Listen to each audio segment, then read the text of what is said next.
So you got a warning light on your dash and you don't know what to do. I'm going to explain the process as to what needs to be done so you know why the warning light is on. When the warning comes on the dash, all it's doing is alerting you that the system that the light is for has a malfunction, whether it be electronic or mechanical, that the electronics can pick up. Just seeing a warning light on the dash, no technician can tell you exactly what's wrong with it. All they can do is guess. Well, I had an O2 sensor. I had a wheel speed sensor. So here's what you actually have to do. There's different scanners for different functions. So every car from 1996 is OBD2 compliant, which means onboard diagnostic version 2.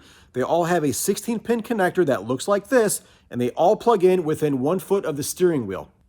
Like this Mercedes here, almost all OBD2 connections are underneath the dash. Some have a door, some do not.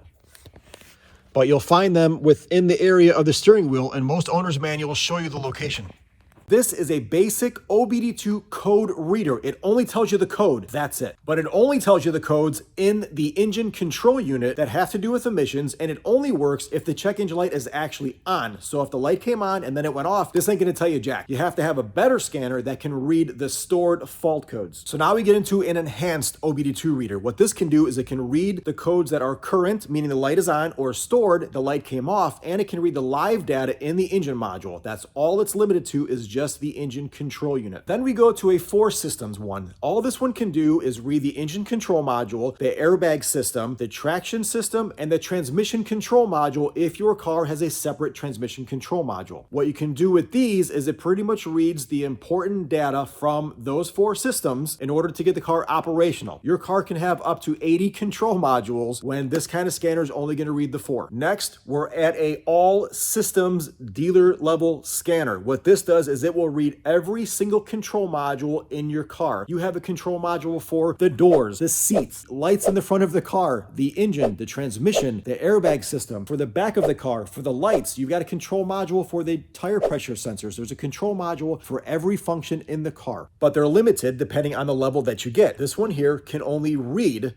the data. It can read the fault codes, it can clear the fault codes, and it can read what the control modules are seeing. That's it. Now we're on to the big boys. These are expensive. They can get expensive, right? So with this one here, you can read the codes, you can clear the codes, you can read the live data in all of the systems. It has an extra function where you can activate the stuff. So whatever the computer can do, you can do through this scan tool. Now the next step above this is programming and coding, where once you put a new control module into a car, you have to tell it what car it's in and the software that it's supposed to have, and update the software and do all that stuff so it's working at the best that it can. Those are the different levels of scanners. There's quite a bit, and it can be very daunting when you're trying to figure out which one you need. So when you have a fault code on your dash, the first thing you need to do is have someone plug in a scanner, okay? With this scanner, there'll be a report. I'll put it on the screen, and it shows you the module that it scanned and the fault code stored inside.